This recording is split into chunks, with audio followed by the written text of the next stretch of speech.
Salut à tous, aujourd'hui on plonge dans les résultats du quatrième trimestre 2024 de Google et de Enphase.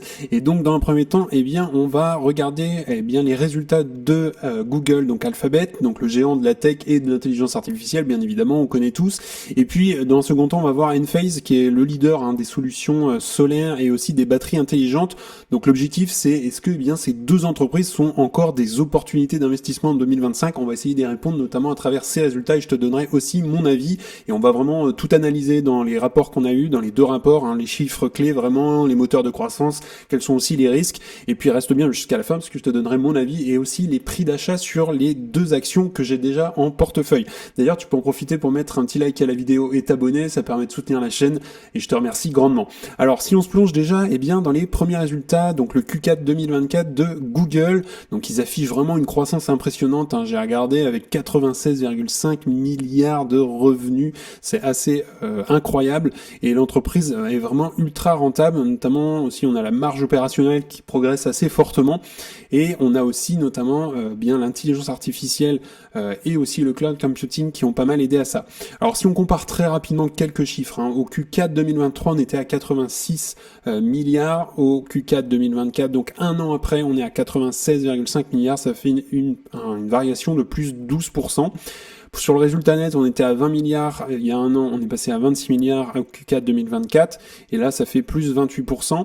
En termes d'earning per share, on est à 1,64 $, et là on est passé à 2,15 au dernier trimestre, donc un plus 31%.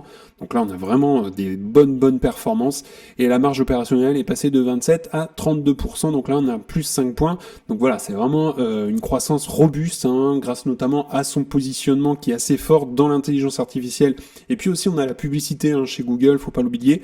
Et puis la rentabilité s'améliore aussi significativement, qui est portée aussi par une meilleure efficacité opérationnelle. On va rentrer un petit peu plus dans les chiffres. Donc là, si on regarde en termes de rentabilité et de cash flow pour Google, le résultat d'exploitation, lui, il est à 31 milliards, qui est en hausse de 31% d'ailleurs. La marge d'exploitation est à 32%, on était à 27% en 2023. Si on regarde le flux de trésorerie opérationnel, on est à 39,1 milliards, on était à 18,9 milliards en 2023, donc là on a fait vraiment une belle progression. Et puis si on regarde en termes de free cash flow, j'aime beaucoup regarder cette donnée-là, puisque c'est vraiment le cash disponible dans l'entreprise, et là on est à 24,8 milliards, après 14,3 milliards d'investissement quand même. Alors, une petite analyse rapide d'ailleurs sur ces chiffres-là, Alphabet devient de plus en plus efficace dans la gestion de ses coûts, et ça c'est tant mieux, et ils améliorent évidemment la rentabilité opérationnelle, en particulier notamment dans le Google Cloud. Si on continue également en termes de moteur de croissance, dans les Google Services, c'est-à-dire la publicité YouTube, Android et Search, on a des revenus ici de 84,1 milliards, on a fait plus 10%. Si on regarde YouTube Ads, donc c'est toute la publicité qui est diffusée sur YouTube, là on est à 10,47 milliards de dollars, donc en hausse de plus 14%.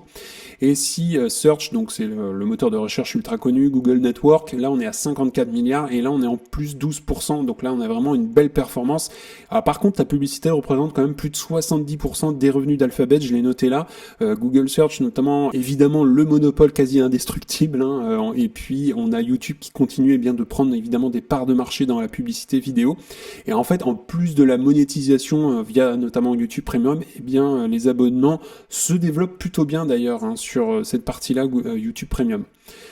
Si on regarde maintenant le Google Cloud en termes de moteur de croissance, donc là on est à 12 milliards de revenus, donc on a fait un plus 30%, et les résultats d'exploitation, lui, il est à 2,1 milliards contre 864 millions en 2023, et donc on a énormément progressé.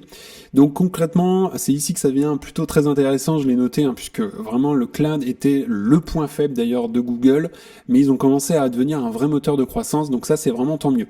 Et puis l'intelligence artificielle et aussi les solutions de cloud computing sont en forte demande d'ailleurs, et Google Cloud rattrape notamment et progressivement AWS et Microsoft Azure. AWS c'est Amazon. Si on continue en termes d'investissement, notamment ce qu'ils ont ressorti dans le rapport dans l'intelligence artificielle, et là ce qui a fait un peu vaciller le cours de l'action, ils misent notamment 75 milliards en CAPEX pour 2025, c'est largement au-dessus des prévisions, et il y a le développement de Gemini forcément dans l'intelligence artificielle pour concurrencer OpenAI et ChatGPT qui sont bien évidemment à Microsoft. Et donc là, Alphabet est en train de miser massivement sur l'intelligence artificielle, qui est vraiment un des leviers de croissance, mais aussi un risque financier, bien évidemment.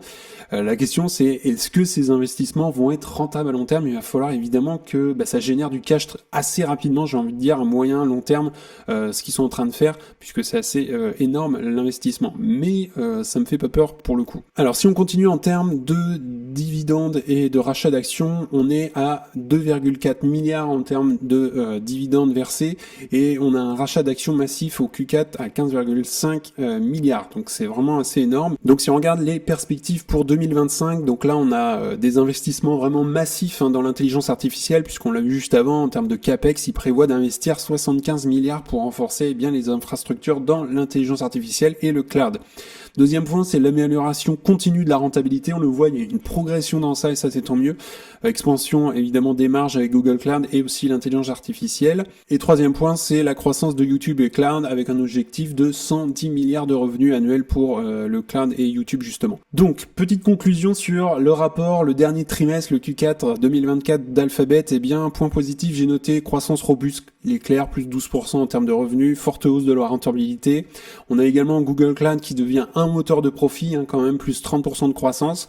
Évidemment, il y a les dividendes de Google, un rachat d'actions massif, et puis on a un focus aussi maintenant qui est fait sur l'IA et le cloud avec des CAPEX accrus, 75 milliards pour rappel, c'est pas rien. Quelques risques et incertitudes que j'ai notés. On a quand même une dépendance, j'ai dit tout à l'heure, assez forte à la publicité, puisque c'est 72% des revenus aujourd'hui. On a une concurrence accrue, notamment dans l'intelligence artificielle, avec Microsoft, notamment Amazon. Et puis, il y a aussi de la régulation antitrust potentielle, notamment avec l'Union européenne ou encore les États-Unis. On a entendu parler de Google, notamment, qui avait pris 2-3 amendes entre guillemets, donc voilà. C'est ce que j'ai pu noter, mais ça reste évidemment une très bonne boîte, puisqu'Alphabet reste une entreprise, une des plus solides au monde, notamment. Sa croissance, elle est toujours là, il génère de plus en plus de cash, et la rentabilité s'améliore. Le cloud, on a aussi l'intelligence artificielle, qui vont donner évidemment un second souffle à Alphabet, donc pas d'inquiétude pour moi sur ce point-là, ils investissent fortement. Mon prix d'achat, moi aujourd'hui, il est environ $260. Donc pour l'instant, on n'y est pas. D'ailleurs, si on va voir très rapidement le cours de l'action, on était à 205 d'ailleurs, elle avait touché un point plus haut, et juste après, d'ailleurs, je fais la vidéo juste avant l'ouverture des marchés. On est à peu près à $190 l'action, donc là on a fait quand même un moins 7%, moins 7,5% suite aux résultats. Alors si on regarde très clairement depuis 5 ans, on a plutôt une bonne performance. On est à plus 179% sur 5 ans, donc c'est une bonne entreprise quand même, mais je vais attendre une correction, moi, si elle revient, et c'est possible, si on a un léger crack dans les mois à venir, qu'elle revienne sur un prix intéressant pour moi. Alors également, si on regarde en termes de valorisation aujourd'hui, Google, donc $206, elle va baisser à l'ouverture à 190, on a quand même un ratio prix-free cash flow de 34, ce qui est assez élevé. La moyenne 5 ans était à 26 et la moyenne 10 ans à 27, donc aujourd'hui, voilà, c'est pas un prix pour moi qui me convient, je la trouve chère, il faudrait qu'elle revienne autour des $160 pour moi pour qu'elle commence à devenir intéressante. Donc maintenant on va passer aux résultats d'Enphase, donc le Q4 2024, dernier trimestre de l'année, et donc ils ont plutôt fortement rebondi après une année 2023 compliquée, mais aussi début 2024 était assez compliqué, puisque là maintenant on a des marges qui sont en nette amélioration, et on a aussi un marché américain qui soutient la croissance, et on va revenir là-dessus juste après. Alors si on regarde très brièvement quelques résultats, on est à 382,7 millions de dollars ce trimestre. Il y a un an, on était à 302 millions. Donc là, on a fait un plus 26% quand même, c'est pas négligeable. En termes de résultats nets, on est à 62,2 millions de dollars ce trimestre, et on était à 20 millions le trimestre précédent. Donc là, on a fait un x3. L'earning per share, on était à $0,15, on est passé à $0,45, on est à plus 2% sur un an, et on a des très bons free cash flow puisqu'on est à 160 millions de dollars. Donc là, l'entreprise a plutôt bien performé ce dernier trimestre par rapport au début d'année 2024. Alors si on rentre un petit peu plus dans le détail, donc je le répète, on est à 382 millions de dollars, on a fait un plus 26% par rapport à l'année dernière. La marge brute, elle affiche à 51,8%, donc plus 3,3 points. La marge brute non GAAP, donc c'est des normes de comptabilité, et elle est à 53,2% avec un bénéfice de l'IRA, donc notamment c'est ce qui a été mis en place sous Biden, l'Inflation Reduction Act, Et donc si on enlève les aides de l'État, on a une marge brute d'ailleurs qui s'affiche à 39,7%, on n'est pas loin des 40%. Alors si on continue en termes de résultats nets, on est à 62,2 millions de dollars, là on a fait un plus 197%, et donc les résultats nets non GAAP, on est à 125,9 millions de dollars, donc là on a plutôt des bons résultats là-dessus.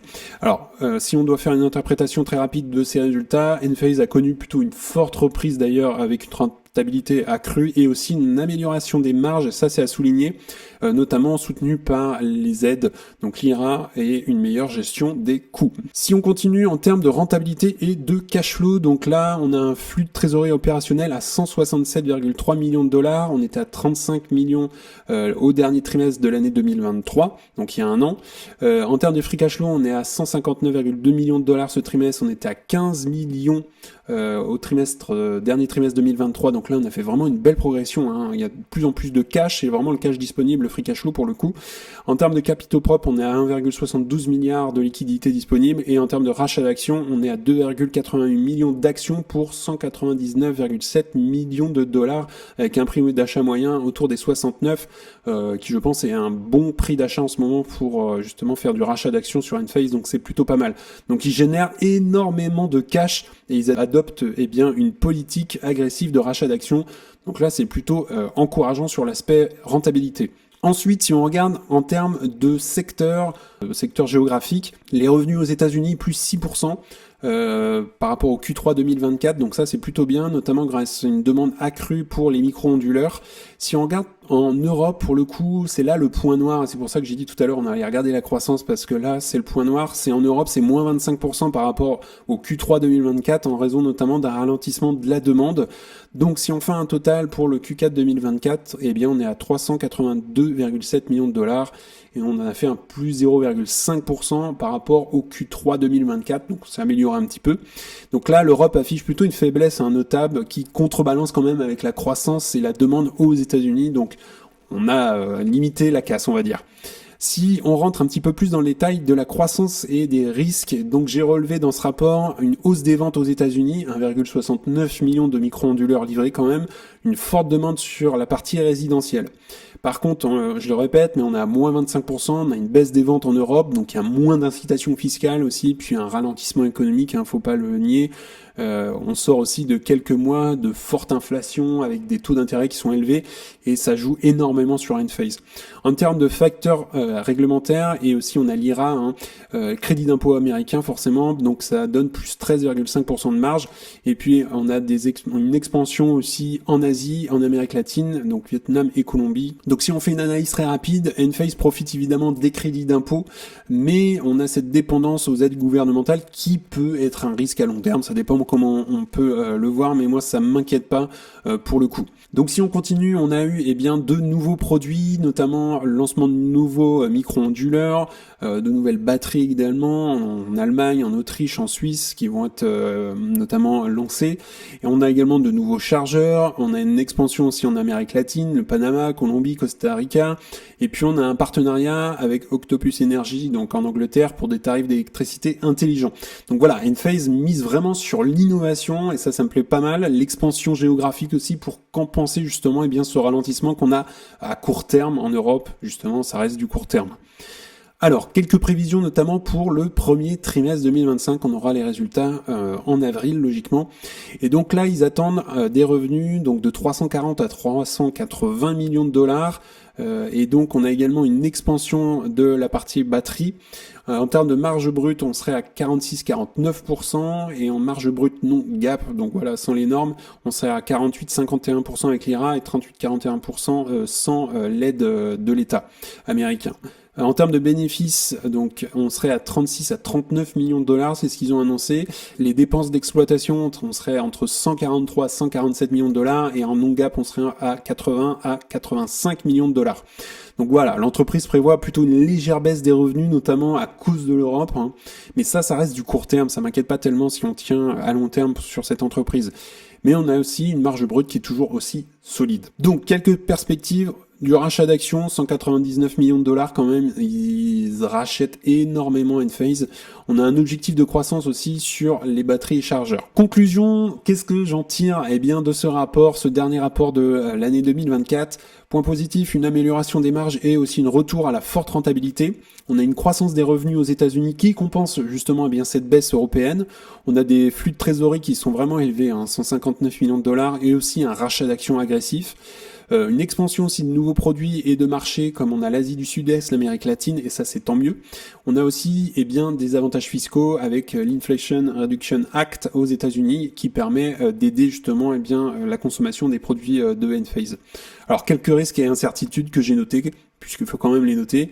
Une baisse des ventes en Europe, moins 25%. On a une dépendance au crédit d'impôt forcément qui améliore artificiellement les marges, et puis on a un ralentissement eh bien de la demande sur les batteries, mais pour moi ça reste du court terme. On a un environnement économique aujourd'hui qui n'aide pas justement cette partie-là. Donc conclusion sur Enphase, eh bien on a une valeur technologique forte dans le secteur des énergies renouvelables, mais on a un ralentissement quand même noté en ce moment en Europe, qui est plutôt une menace à court terme, si on peut l'entendre comme ça. On a des free cash flow qui sont quand même solides, une rentabilité croissante, qui font vraiment une entreprise, je trouve, intéressante pour le long terme. Et là, on a des mouvements à court terme, donc ça m'inquiète pas. Moi, mon prix d'achat, il reste sous les 90 dollars. Donc si on regarde très rapidement en ce moment, on est sous mon prix d'achat. Donc je trouve que l'entreprise est toujours intéressante. D'ailleurs, on était avant l'ouverture des marchés hier, donc avant les résultats, à 66 dollars à peu près l'action. On a eu un léger bond, il y avait pas mal de volatilité au moment de l'annonce des résultats, et semblerait-il que l'action eh bien ouvre, donc là je fais avant l'ouverture des marchés, la vidéo, on est à 69, donc ça n'a pas énormément augmenté, on a fait quand même un plus 4%, ce qui est pas mal. Si on regarde par contre sur d'ailleurs un an, l'action a quand même pas mal baissé, puisqu'on était d'ailleurs toute l'année 2024 globalement, pendant 9 mois, autour des 120, 130 dollars. Et entre guillemets, à cause de l'élection de Donald Trump, eh bien, on a eu une action qui a pas mal chuté autour des 70, 60 dollars l'action. Et il y a quelques années d'ailleurs, on a une entreprise quand même qui était montée à 336 dollars l'action, ce qui est absolument énorme, le 2 décembre 2022. Donc voilà, on est une entreprise qui souffre depuis, je dirais, 1 an et demi, 2 ans, notamment de l'augmentation des taux d'intérêt, et ça joue à l'encontre d'Enphase. Si on regarde très rapidement en termes de valorisation, sur Enphase, on est à un ratio pré-free cash flow de 26, une moyenne 5 ans à 60, une moyenne 10 ans à 38. Aujourd'hui, je trouve que l'action est plutôt bien évaluée, voire même sous-évaluée. C'est pour ça que je l'ai en portefeuille. Donc mon prix d'achat, moi, il reste aujourd'hui à 90 dollars, en dessous les 90 dollars. Pour l'instant, je ralentis un petit peu puisque je suis pas mal exposé à Enphase. Donc conclusion finale de ces deux rapports sur Google et Enphase. Et donc j'ai noté pour Google une belle croissance, plus 12% notamment grâce à l'IA et le cloud, des marges en expansion. On a en termes d'innovation l'IA, bien évidemment, YouTube, le cloud. J'ai noté en termes de risque eh bien des dépenses assez élevées, on a vu en termes de capex, et puis on a une concurrence notamment sur l'IA en ce moment. Pour Enphase, on a une belle et forte croissance également, un peu plus volatile en ce moment. On a évidemment les subventions qui jouent sur la rentabilité un petit peu. On a de l'innovation sur les batteries, les chargeurs, et puis on a également en ce moment une baisse en Europe. Voilà, on est sur une forme de cyclicité. Donc aujourd'hui, conclusion, je garde évidemment ces deux entreprises en portefeuille et j'aimerais bien renforcer Google, notamment si elle venait à corriger beaucoup plus bas, autour des 160 dollars, ça pourrait commencer à être intéressant pour moi. Je rappelle ici, je ne donne pas de conseils d'investissement, c'est hyper important que tu as fait tes propres analyses. Et également, eh bien, n'hésite pas à me dire en commentaire ce que tu penses des résultats de Google et de Enphase, donc n'hésite pas à me dire ça sous la vidéo. Également, si tu souhaites aller plus loin, dans le premier lien sous la vidéo, tu as accès à You Can Invest App et donc ton espacement, tu auras accès notamment à ma watchlist avec mes objectifs de prix, les best stocks, c'est-à-dire les meilleures actions à détenir dans ton portefeuille. Tu auras accès également à un discounted cash flow pour estimer le juste prix à payer. Tu auras également accès à une communauté privée d'investisseurs et le gros plus, ce sont des appels vidéo avec moi-même, pour te former, t'accompagner dans ta stratégie, faire grossir ton patrimoine. On analyse des actions ensemble, ton portefeuille également et on parle de bourse de manière générale, bien évidemment. Donc c'est le premier lien en description si tu souhaites nous rejoindre. En tout cas, on en a fini pour aujourd'hui. N'hésite pas à liker la vidéo, à t'abonner, ça fera grandir la communauté et puis ça me soutient. Si tu souhaites regarder une autre vidéo, tu peux cliquer juste ici. En tout cas, je te souhaite une excellente journée et à bientôt pour une prochaine vidéo. Salut!